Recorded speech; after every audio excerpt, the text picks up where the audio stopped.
In case you didn't know, January is Radon Action Month, so we're excited to share more information with you about radon, which is the second leading cause of lung cancer, and some action steps to protect yourself and your loved ones from radon exposure. So my name is Colleen Christensen. I work with at the Lung Cancer Initiative with Jenny, and I'm going to be facilitating the program today. So we'll start off with Jenny giving a brief overview of Lung Cancer Initiative, then we'll pass it off to Philip Gibson, followed by Dan Sargent, and then wrapped up by Dr. Joan Schiller. So we're going to do questions at the end. If you can put the questions in the Q&A box throughout the program, and we will be answering your questions at the end. Dan is going to have to hop off a little early, so we will be sure to connect you with Dan via email if you have any questions for him. And before I pass it off to Jenny, I just wanted to share a little bit about who's here today. We asked a couple of questions in the registration to get a sense of that, and wanted to share with you guys that 33% of our registrants for today's program are lung cancer survivors. 22% of people have some kind of personal connection to lung cancer, whether someone they love has received a diagnosis or lost someone to lung cancer. 26% of people today here are healthcare providers or researchers, and 19% of people here today support lung cancer research. So we're excited about the diversity in our audience. Another question we asked is if you have had your home tested for radon. And 31% of people here today have had their home tested, and 69% of people have not had their home tested. So we're really excited to share some information with you guys about why testing your home is important and ways that you can do that. And with that, I'm going to pass it off to Jenny to kick it away. Okay, great. Thanks, Colleen. I'm Jenny Denai. I am the Senior Director of Programs here at Lung Cancer Initiative. And I just want to give you a very brief overview of Lung Cancer Initiative. Oh, I'm starting at the end too. Okay. So thank you all for joining today. We want to thank our sponsors, first of all, for making events like this possible. And our mission is to save lives and provide support to those affected by lung cancer through our programs, which are research, awareness, education, and access. And so these are our programs. So we fund research. We also have awareness events all across the state. We have 5Ks, golf tournaments. We also participate in health fairs and things like that to raise awareness for lung cancer. We have educational materials that are free. You can look on our website to access those. We also have our access programs, which include our access to care gas cards. And so patients can receive a $50 gas card to help them get to treatment. And we also have REACH community grants. And one of our speakers today, Dan Sargent, is a recipient of one of those grants, and he's going to talk about their project. And then we also do education, things like this, and also our summit and other things we do throughout the year. And so I just really want to mention, this is January. We have a lot of exciting events coming up this year, so save the dates for these. Something coming up pretty soon is March 18th. It's our annual meeting. And as part of that, we have awards, so it's a big celebration.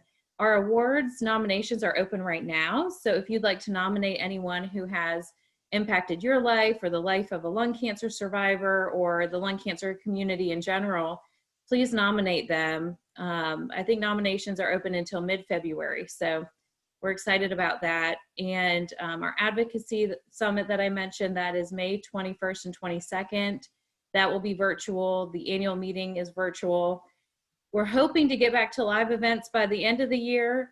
I'm really excited about the Evening of Hope Gala that we've moved to November this year. Fingers crossed that we can all meet in person again. And that is really it for my part. I wanted to be able to focus on our expert speakers today. So we've got Philip Gibson with the NC Radon program. And then we've got Dan Sargent, who I mentioned. He's the Executive Director of Rebuilding Together of the Triangle. And then we have Dr. Joan Schiller, who is a medical oncologist and a board member of the Lung Cancer Research Foundation. And really, in my mind, she's one of the first lung cancer advocates. So she helped get Lung Cancer Research Foundation, formerly lots of different names, but get organizations like that and even ours up and going. So we're excited to hear her talk as well. And we will kick it off. Philip Gibson, go ahead. Thank you. Thank you, Colleen. Thank you, Jenny. Thank you, Paige. Love what Lung Cancer Initiative North Carolina has been doing. They've been a significant partner in actually creating a number of materials that are out there now, as well as printing them and as well as distributing test kits as well in the past. So thank you all for your support. So I do want to try to make this brief, but also packed with information so that you are empowered to know why to test, how to test, and if you have an elevated radon level, what to do about that. In brief, I want to acknowledge that there are free radon test kits available this month, and it is a first come, first serve situation. We have them through our website at ncradon.org. If you go to our website, on the front page, there's a link that will take you to what is an order form, and the order form is going to AirCheck, the company who has distributed the test kits to you. We do not see that data. We do not know if your home has elevated radon level or not. It is between you and the company, but I am here to guide you should you have questions about your result. If you happen to be outside of North Carolina, there is a website that you can go to find your state radon program, and that's sosradon.org.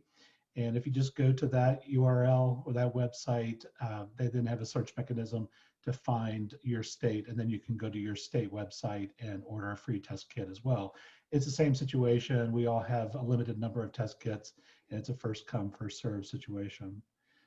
So the 3 points are, we want you to test your home. There is to mitigate to a low level. So if you have an elevated level, I'm going to share with you how to make that happen.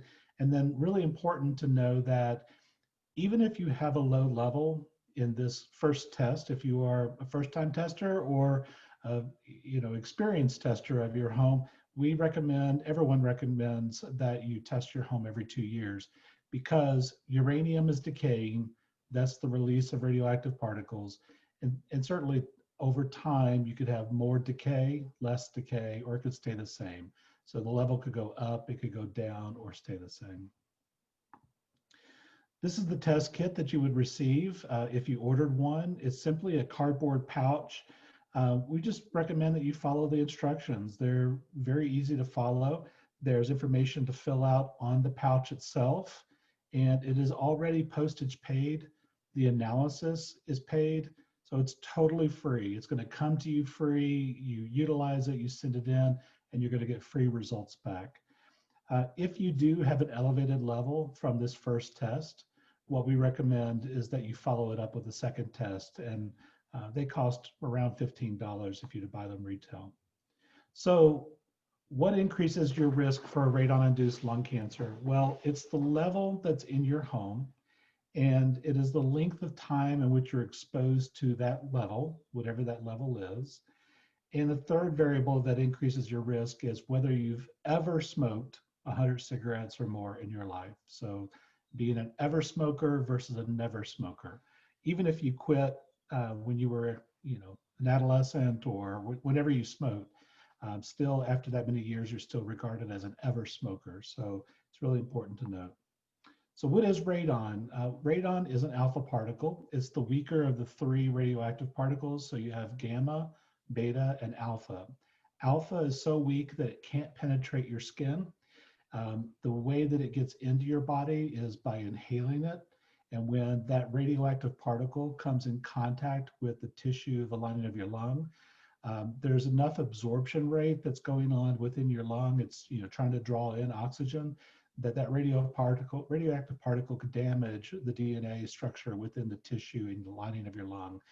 And so that's the cause and effect, if you will, is radioactive particles being emitted from the ground, and homes are vacuuming those in, and this radioactive particle or alpha particle is coming in contact with the tissue, the line of your lung. It is a naturally occurring gas. So it's from uranium, which is naturally found in rock and soil throughout the world. And when when that uranium is decaying, it's releasing these particles. It's primarily from natural geology. So in North Carolina, people will often say, oh, that's in the mountains. It's only in the mountains. Well, yes, we do have a natural geology that would release these radioactive particles. So we have granite, we have uranium, so forth. But there are places in Raleigh that have elevated radon levels. Wake County, in the northeastern part, you have the Rollesville, R-O-L-E-S-ville granite swath, the geology there. And so you have a number of people who have radon in their homes as well as in their well water. But it can also be in the building materials. So things like sandstone or gypsum, or even the aggregate that is quarried and taken to a home site or made into concrete, where we have high rises. So in Charlotte and Raleigh and the coast, we still have high rises made of materials that have uranium in them. And then as the uranium decays, it becomes available as radioactive particles. So as I mentioned, alpha is this weaker of the three particles. So alpha particle cannot go through paper. Again, it comes in by inhaling it or ingesting it, and it comes in contact with the tissue that's absorbing oxygen, and therefore the radioactive particle has a chance to cause damage. I find this to be useful for most folks who don't know what radon is. And radon is a particle that cannot be seen, it cannot be tasted, it cannot be smelled, but there is a way for us to see radioactive particles, and it's through a use of a cloud chamber. And I share this with you because I think it brings to light what's going on in this invisible space around us. What this person is doing is basically setting up where a piece of uranium has been placed in the middle of this glass area. They're using alcohol, like rubbing alcohol, and saturating the felt around the top and also on the bottom. And this machine produces light, but it also makes a very cold environment. So when the vapor of the alcohol is within that confined space, and then when you refrigerate that and you shine light onto it, which is what's going to happen here in a moment, what you can then see is the alpha tracks, the release of radon within the environment. So it shows you, even though technically we can't see it, we can see what's happening in this space. So in a moment, you will start seeing long lines, long straight lines bursting from that uranium, and that is radon. So when that's happening in the ground, and it's coming to the surface, and then the home is like a vacuum drawing those gases in, it's that concentration that we're concerned about, that concentration of these radioactive particles that you're seeing.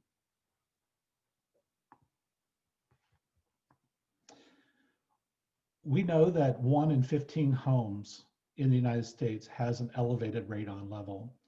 And people often ask, does my area, and they could say my county, my zip code, my subdivision, my neighborhood, whatever, and they want to know, are the chances high that I have radon in my home? The only statistic I can give you with great confidence would be that 1 in 15 homes in the United States has an elevated radon level. And you just need to test to find out if your home is one of those. We do have some data to show. This is when you test your home, you'll be part of this data set. So we know by zip code or county, how many tests in a particular area were at 4 picocuries per liter or more. So this is looking at the maximum pre-mitigation radon levels in tested buildings.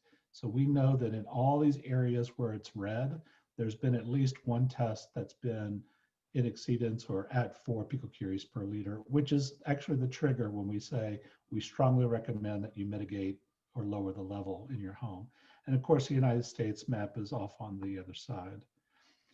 So how does it get into our homes? Well, I've already alluded to that, and that is this suction effect or the vacuum effect in all buildings. So it's negative pressure. So when it's colder outside, for example, and warmer inside, our homes are more like a vacuum. and that's why we feel the drafts that we feel.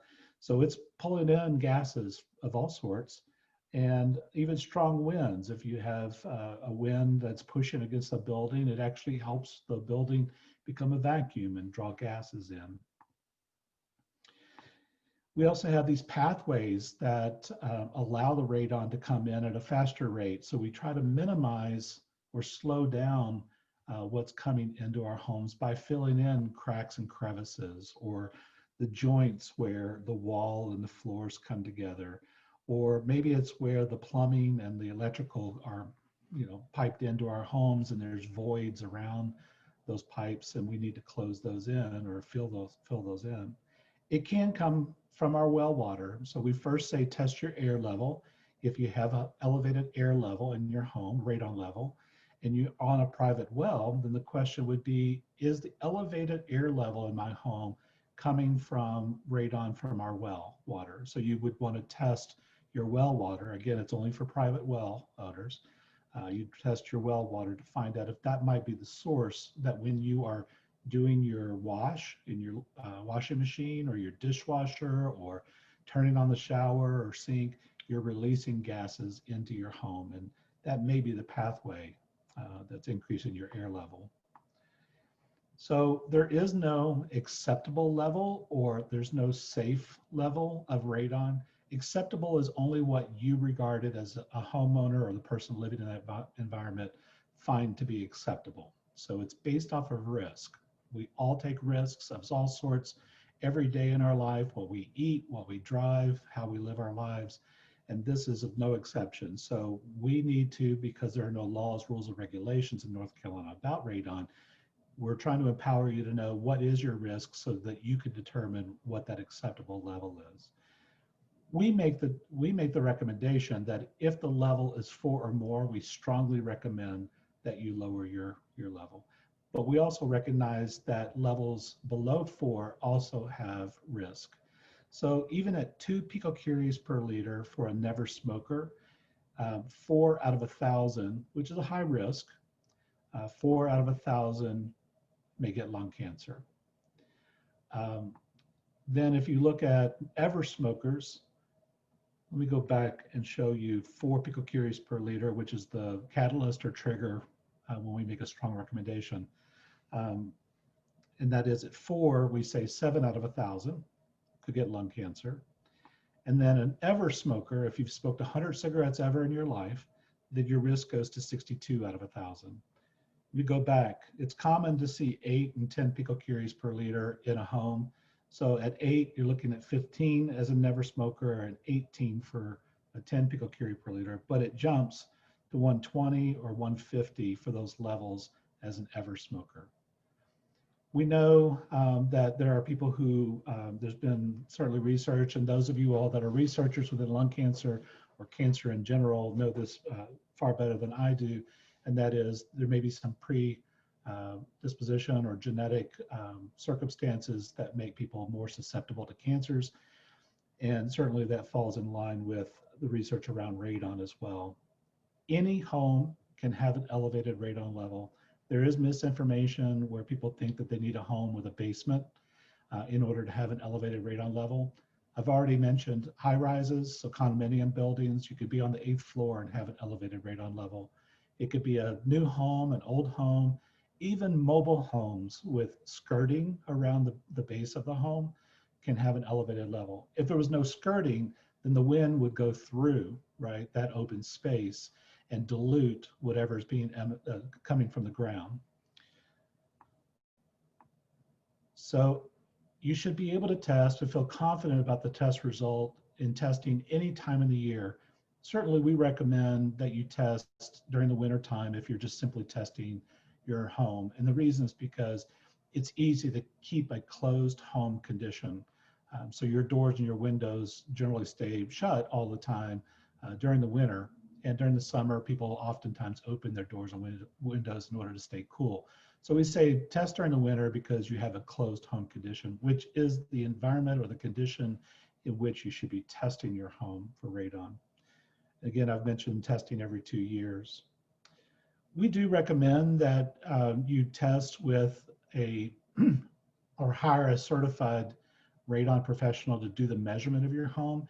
If you don't feel comfortable with how to test, which is very easy, by the way, but if you don't have confidence in that, you can certainly hire a certified measurement provider. They'll generally charge you $100 to $150 to conduct a test, but it is a test that will give you information like temperature, humidity, barometric pressure, which are all variables that influence a radon level. I've already mentioned temperature, barometric pressure, like the wind pushing against your home, other things. So a passive device is like the test kit that we're giving out for free, and a continuous radon monitor is a machine that measures those other things. Choosing a test location. So this is really important for you to follow the instructions in the kit. But in general, here's basically what you do. Find the room that you spend the most time on the lowest level. So if you have a basement, but the basement is only a place where you store things and you rarely go there, that's not where you'll test. You would test the next level up. But if your basement is in fact a playroom or a workout room or an office or something, that's where you'll test. For homes that don't have basements, certainly the first floor would be where you would test. And for those of you that have homes that have different levels, like there are in the mountains where I live, you may have a basement and a slab on grade and a crawl space. Then you'd want to test on all three levels because it could vary based on how you're connected to the earth itself. So again, I've mentioned there are no safe levels. Every radon level has a risk associated with it. And then how do you mitigate? Well, I can get into this in more detail if you get to that place where you find after 2 tests that you've confirmed that you have a high level in your home.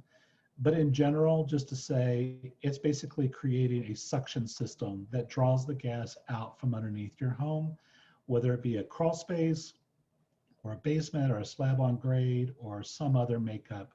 The point is that we're trying to seal in all the cracks and crevices, the voids, but then we're also trying to remove the gas from the ground before it has an opportunity to be vacuumed into your home. So the function of cost for a mitigation system is really based off of these variables like foundation type, aesthetics, which is really important for folks. If it's painted, if you have landscaping, bushes around it, it is not based on how high your radon level is. So, and I just want to end with a slide that shows you what a mitigation system may look like on the outside of a home. So here you have the fan that is sucking the gas from underneath the home, and it's really important for it to be discharged above the eave of the roof of the home. So that's Radon 101, the 5-cent version, and be happy to answer any questions later if you want to give me a call or in this. Thank you. Great. Thank you so much, Philip. And that's actually such a perfect segue to Dan, because he'll be sharing a little bit more about his project funded by the LCI REACH grant program installing radon mitigation systems in homes. So Dan, I'll pass it off to you. All right, thank you. Let me share my screen here. Well, as you said, that is a great lead in, Philip. Can everybody see that? To what we're doing with Rebuilding Together. So our organization is located in the Raleigh-Durham area here in the Triangle, and we provide home repairs for low-income families. We're focused on making sure folks have a safe, healthy place to live. As you can imagine, that looks differently in each home, and so we do everything from replacing roofs and windows and doing foundation work to repairing floors and modifying bathtubs for folks that are aging or dealing with mobility limitations. And we also, through the work that we do, encounter a lot of hazardous materials and other sort of health and safety hazards, including mold and lead and asbestos and all those things, and radon. And so this is something that is a component of our work and something that we are sort of constantly vigilant about. And we were so excited at the opportunity to work with LCI North Carolina, and Philip was helpful in making that initial connection, and also his work in the state here has been immensely helpful as we try to both understand this better ourselves and help to communicate that to the families that we're serving. We mostly serve the Triangle area. We do provide some additional services at the edges of the Triangle, and actually are still doing some storm recovery from Hurricane Florence down east. We worked on about 112 homes last year, and we're looking at doing about that number again this year. So we do, again, work beyond beyond what, the radon hazards that we'll talk about today. So happy to connect about other home hazards and home safety issues if that's of interest to you. Some of this will be a little bit of a review of what Philip was mentioning, but Northeastern Wake County has somewhat, I guess in the last 5 or so years, there's been a recognition of some of the issues with radon that are concentrated there due to some of the geology.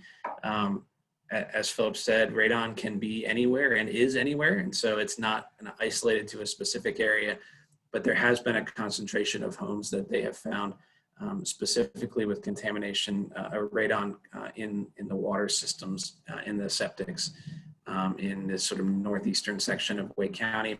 For those of you local, that would be Knightdale, Rollsville, Wendell, Zebulon, those types of areas. And it actually stretches down towards the Garner area as well. So there's sort of a swath where they've seen, whereas the nationwide number was 1 in 15, this is more like 1 in 5. And so it's been a point of concern for the county as they try to help folks gain a better understanding, and also certainly a concern for us as we're helping to make homes safer for folks, especially I think in the pandemic. A lot of us have become more aware of the amount of time we spend in the home, and radon's a great example of what the risk calculation is in home hazards, because the amount of time we are all spending in our homes has gone way up, and risk is really a significant component of that calculation is the amount of exposure, the length of time you're being exposed. And whereas many of us maybe spent 12 to 14 hours in our homes in the past, we are now spending 22 to 24 hours in our homes. And so it's that additional exposure is something that certainly with radon and with other hazards is something that is really important to think about. The other challenge in Eastern Wake County that we see certainly in our daily work is the number of folks that are really not financially prepared to make this kind of investment. A system for a single-story home with a crawl space, which is sort of the typical housing stock we have here and in that segment of Wake County, is not terribly expensive, but it is still something that a lot of folks just don't have a great place to put in the budget. And so we have been working with that. Our work is all done at no cost. We'll raise about $2.4 million and put into these homes. And so being able to help to subsidize the cost to deal with this hazard is really an important component to getting it dealt with in individual homes where there are elevated levels. So I wanted to give you a little bit of a sort of look at what the partnership looks like and what the program is designed to do. So we were awarded the access grant in the fall, or I guess winter of 2019, and started the process in the spring of last year. The pandemic has slowed our progress, unfortunately. It took us a little while to get things rolling as we took some time not going into homes back in the spring and summer, and have started as we get into the fall, being able to once again go into homes safely using social distancing and minimizing homeowner contact. Obviously, we're there to reduce risk, and so we don't want to create new risks as much as possible. The goal is to do 8 homes. We're on track to do that by the summertime, and we may actually exceed that. It's going pretty well. Wake County has been very helpful. The work they've done to identify folks that needed assistance and actually to provide some reduced cost and no cost testing to folks that were concerned about it and lived in the area that was impacted but who weren't able to afford the testing. They were able to do that testing, identify folks that were of specific concern that had elevated levels, and connect them to us. So we've been able to follow up with them and potentially provide a solution for them. And so we're excited to be able to work with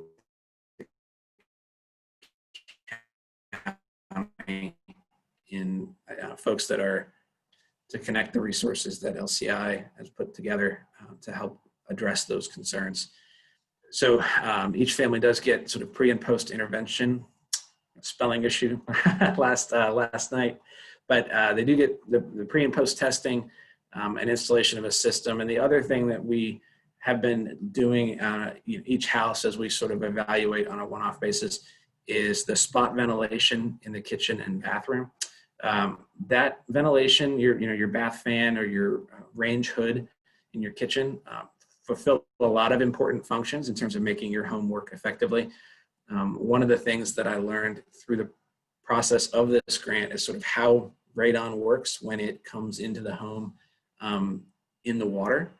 And I think that sounded like a bad thing, and I think we can all agree that's not ideal. I think I pictured it being a contaminant that was primarily a concern if you would drink it. And the reality is that's probably not a good thing, but you can tell my level of science education here. But the real concern is that gas escapes from the water as it becomes agitated, and especially when it's warm. And so you can think about, as Philip mentioned, showers, dishwashers, laundry, washing machines. Those are places where you have the potential for gas to both be introduced into the home and then to escape and into the environment inside the home. And so we are also working to ventilate those spaces and make sure that there's adequate ventilation. In many cases, they already have ventilation that we can just confirm is working and help them, help folks, the homeowners understand that it's, make sure you crank that bath fan up when you're jumping in the shower. A lot of times people will wait till after they take a shower to turn the bath fan on. Try to encourage people to do that beforehand and to actually leave the fan on. The recommendation is about 20 minutes afterwards to make sure that you're clearing both the moisture and any of that residual gas that may have been introduced. And so those things are relatively straightforward, even beyond the mitigation system. Again, I'm not necessarily an expert in terms of the science of exactly how much you can decrease exposure and things like that. But the goal is, again, to identify points of weakness in the structural assembly of the home, places where radon could be introduced, and try to ventilate those so that it does not stay in the home. And ideally, you're minimizing human contact as well. So that is the plan. We're excited to be able to finish that up this year. And we are also beginning in the summer to look at how we can expand this work. We'd love to be able to do this in other parts of Wake County and beyond. So that's me. I do have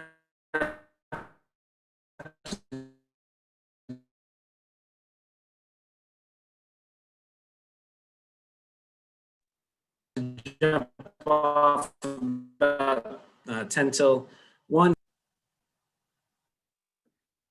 Okay, thanks, Dan. You were cutting out a little bit there at the end, but I think the gist of it was that you have to hop off early and are willing to connect to answer questions. Is that what you were saying? Yes, that's correct. Sorry about that. No, that's no problem. That's the life of these virtual events that we live in. That was a great presentation. Thanks so much. And we're grateful for your partnership. Okay, Dr. Schiller, would you like to go ahead and share your screen and present? I think you're muted.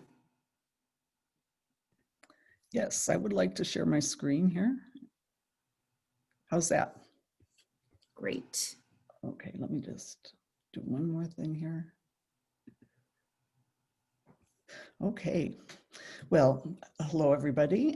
Thank you again for inviting me. I'm going to be talking about another environmental threat to lung cancer patients, and that is climate change. As Colleen and Jenny said, I'm a medical oncologist, I've been busy. I've been specializing in lung cancer, and I've been busy seeing patients and doing lung cancer research. So busy, in fact, that I rarely took my head out of the ground long enough to see what was happening around me. I rarely thought about climate change, and I never thought about how it was affecting my patients until I started noticing that the trees near a cabin we have in the mountains in southwest Colorado were changing. Over the past decade, due to the heat and drought, the spruce had become more vulnerable to the spruce beetle, which is devastating these forests. So I was able to see the effects of climate change firsthand, and experiencing the loss of these beautiful green forests really hit home. So thinking about it, I realized that climate change had a lot of similarities to what I experienced as a lung cancer oncologist. In fact, there were some direct parallels with the war on cancer. Cancer is scary, and people react differently to it. Some people get depressed and give up while others fight it. Cancer is caused by many things, including socially acceptable behaviors such as smoking. It's insidious. It takes a very long time to develop, and you often don't notice it until it's too late. Oops, sorry, went the wrong way there.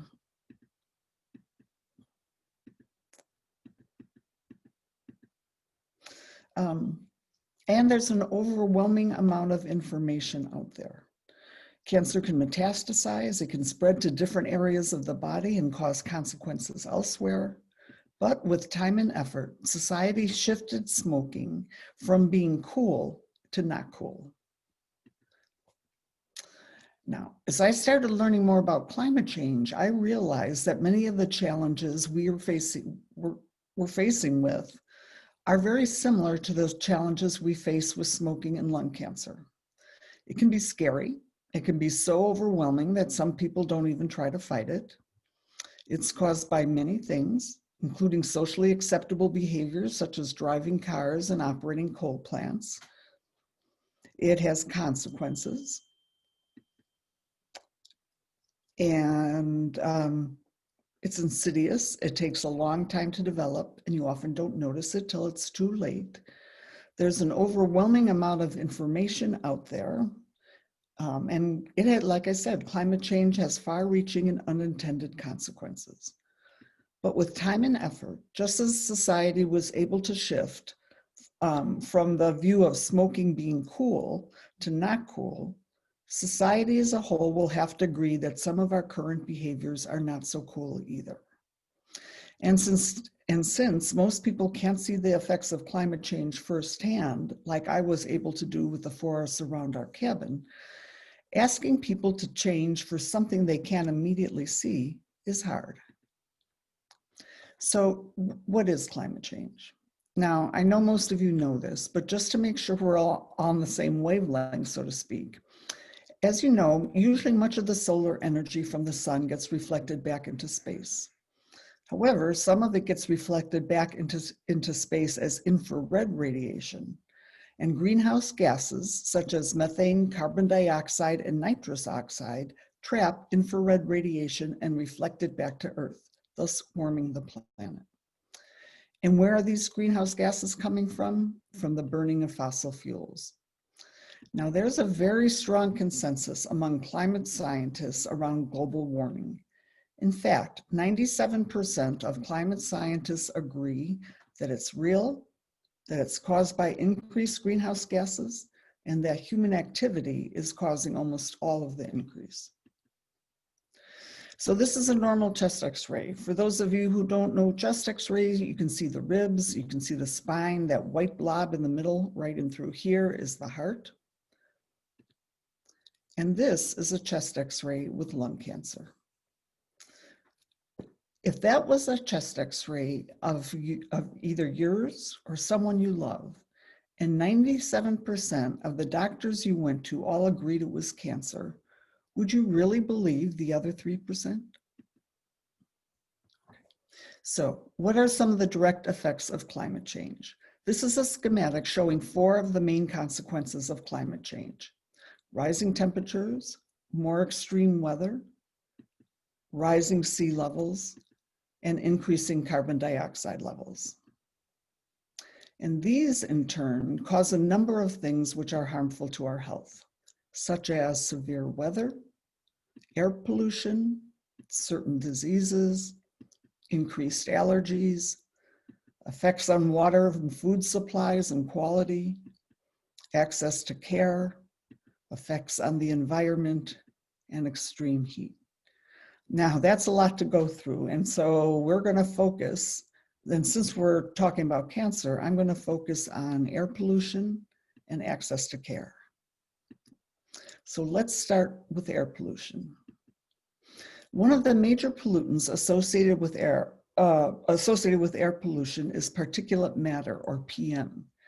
PM 2.5 stands for particles less than 2.5 microns in diameter. You can see just how small that is when compared to a human hair. It comes primarily from the burning of fossil fuels in factories and power plants and motor vehicles, as well as some natural causes such as forest fires. Climate change may affect exposure to particulate matter by increasing temperature and increasing emissions from fossil fuel-fired power plants due to demand for electricity for cooling. Now, particulate matter can have serious health impacts on the lungs and the heart. Acute exposure exacerbates illness in people who already have heart and lung problems.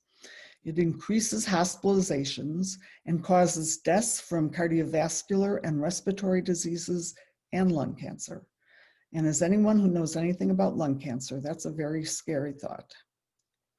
But most air pollution is related to the burning of fossil fuels. Air pollution was rated as the 4th highest global mortality risk factor. So how does air pollution cause lung cancer? Well, once it gets into our lungs, it causes all such sorts of molecular changes in our DNA. And it takes time for these molecular changes to accumulate, but accumulate they do, and slowly turning a normal cell into a cancer cell. Air pollution is estimated to have contributed to about 13 to 14% of lung cancer deaths in the US and worldwide. And it shortens the lives of patients with lung cancer. In this graph, you can see the risk of dying from lung cancer on the y-axis is related to the amount of P2.5 in the air on the, the y-axis is the risk of dying of lung cancer. The x-axis is the amount of P2.5 in the air. And when the concentration goes up, and when it gets as high as 16, the risk of dying of lung cancer goes up by about 60%. So let's turn now to how climate change will affect our access to health care and how that will affect our lung cancer patients. Well, we all know about the COVID epidemic. Now, even though this might not be directly related to climate change, I'm going to use it as an example for what could and probably will happen in the future, as we have climate change causing more global warming and more pandemics. This COVID-19 pandemic illustrates how fragile our medical system is and how future pandemics will affect our access to healthcare. So let's examine how the COVID-19 pandemic has affected access to medical care, not only for lung cancer patients, but all cancer patients and the population as a whole. This is a study, a complicated slide, that looks at a number of different screening tests: mammograms, PSAs, colonoscopies, pap tests, low-dose screening tests for lung cancer over a 3-month period of time. That's the 3-month period of time, and compared those numbers with screening tests done during 3 other 3-month periods of time. And they also looked at the number of cancerous and precancerous diagnoses that were missed during that period, and they found out there were over about 1,400 cancerous and precancerous lesions that were missed. The former head of the NCI predicts we could have as many as 10,000 excess deaths from breast and colon cancer over the next decade. The authors of this study also specifically looked at what happened to the number of low-dose CTs that were formed during this 3-month period of time and compared it to the other 3 months period of time. There was about an 80% decrease in the number of scans performed and about an 80% decrease in the number of new cancerous or precancerous lesions being diagnosed.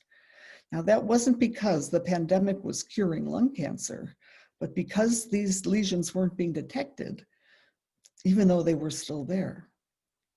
Well, what about treatment?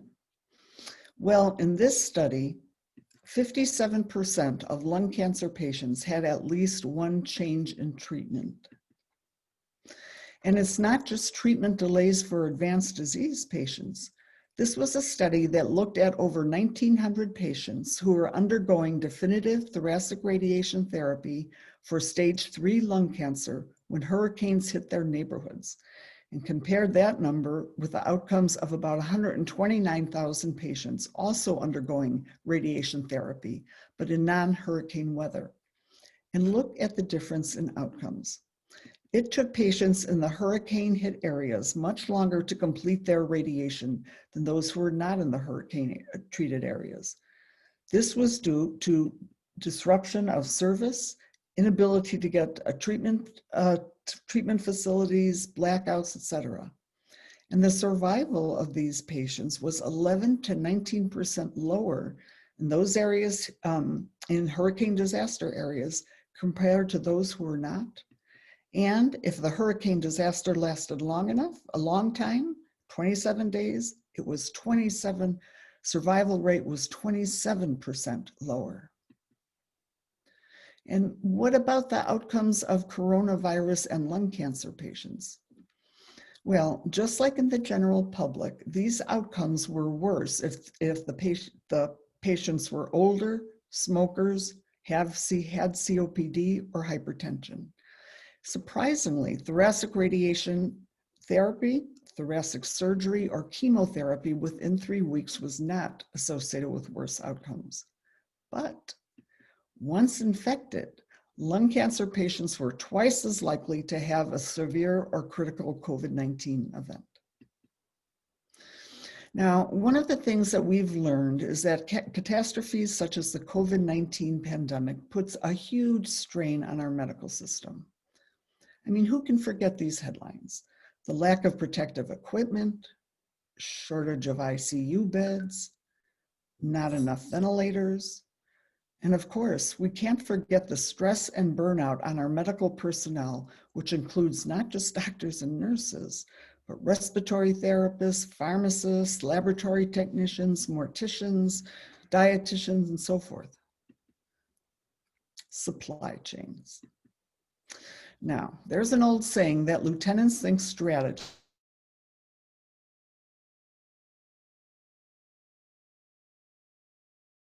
This is boring, but vitally important. Example, the Second Punic War between Carthage and Rome in 200 BC was decided not by the brilliant generalship of Hannibal, but by the ability of the Romans to keep supplies flowing no matter how many battles Hannibal won. One example of how fragile our supply system is, in 2018, when Hurricane Maria struck Puerto Rico, it caused closure of a factory that was responsible for the bulk of IV bags for the United States. And so the result, a national shortage of IV fluids in many facilities. We've also learned that climate change can make serious diseases such as COVID-19 worse for everybody.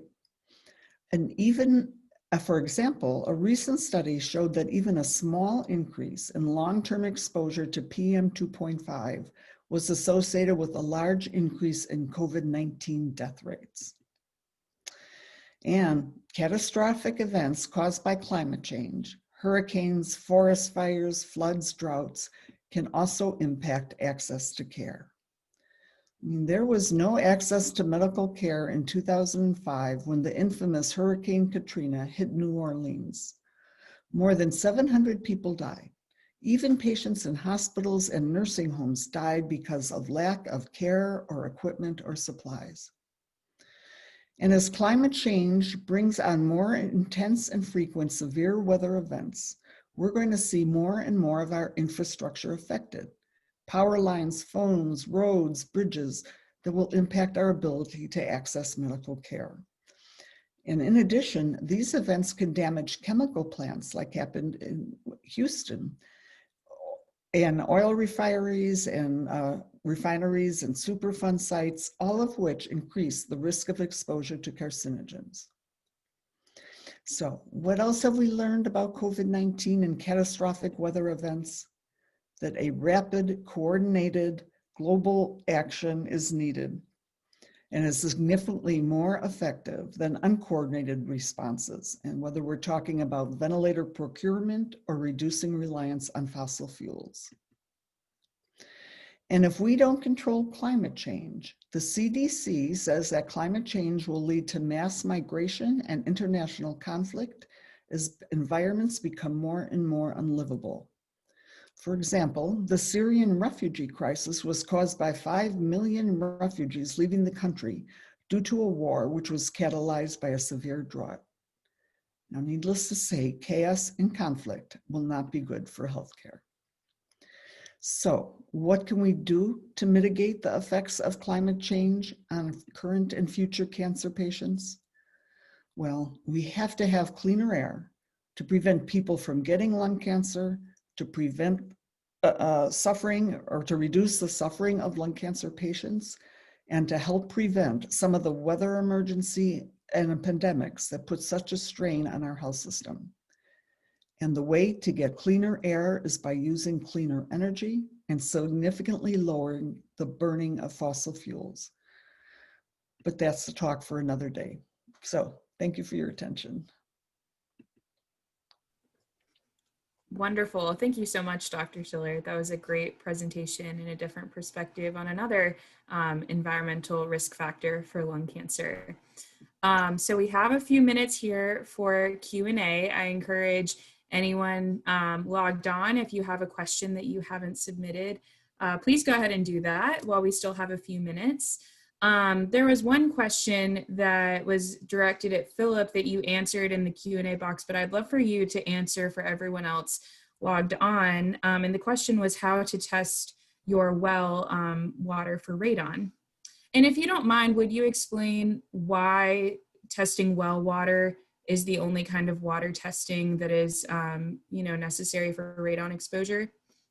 Sure, thank you. So what we recommend is this: to first test your air level. And then if you find that you have an elevated radon level in your air, the question may then be, well, where's this coming from?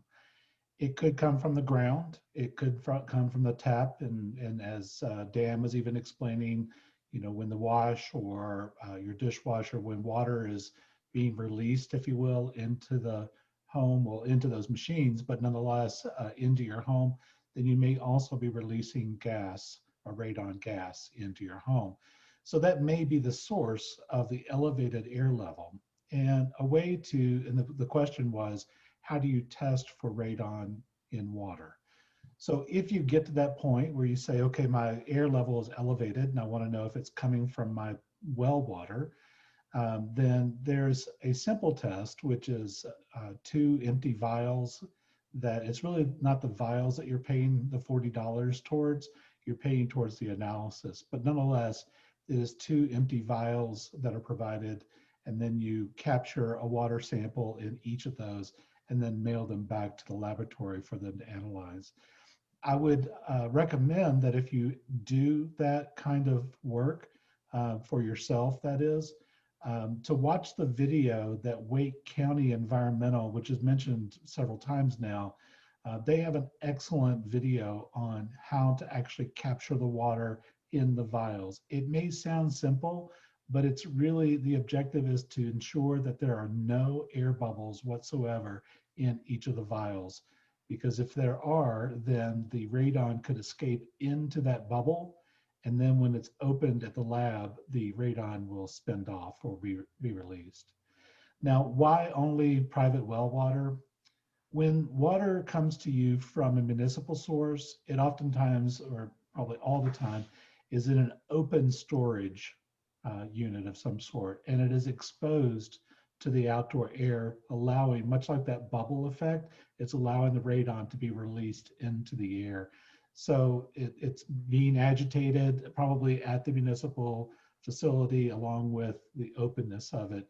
And in a private well scenario, it is a vacuumed, sealed, if you will, system. So if you're getting water from a spring, you don't have to worry about it because it is coming to you from an open source, much like a groundwater source. The thing I want to, the caveat, and this is getting out of my area of radon and water, but for those people in northeastern Wake County, they also are experiencing some other elevated levels of uranium and beta, gross beta. So you have alpha, beta, and gamma we're talking about, and radon is an alpha particle, or the polonium eventually is an alpha particle. There are elevations of other beta forms of radiation, and uranium itself has a health standard to it. And when you drink that water and it's at an exceedance, there is a health standard again. If you're drinking water with the uranium that is higher than desirable, it could lead to kidney toxicity. So if you're in that area of the state and you are thinking about testing for radon in water, you may want to look at the Wake County Environmental website. We have the same links on our website of laboratories that will do analysis for you. But again, there's a sliding scale, and Wake County can speak to that. If you're outside of Wake County, you can always give me a call and I can help you with that process. Great, thank you. And as a reminder to everyone, the link to the NC Radon program website is in the chat if you want to go find those resources.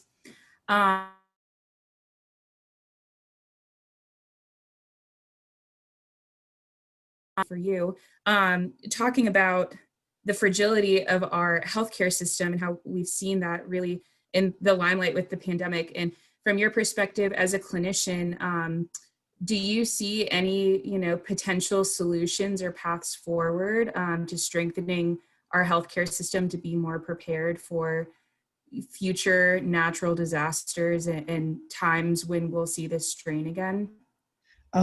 Several points, one of which is I think we need to build up a reserve of supplies, because that's clearly one thing that has been a problem with the pandemic, is not only testing kits, but ventilators, the whole works. And the other thing is I think we really need a coordinated response when something like this happens. I think many deaths could have been prevented had there been more coordination. Absolutely. Well, thank you so much. Jenny, do you have any other questions or thoughts that you would like to share to close this out? I don't. We're at 1 o'clock exactly, so that's perfect.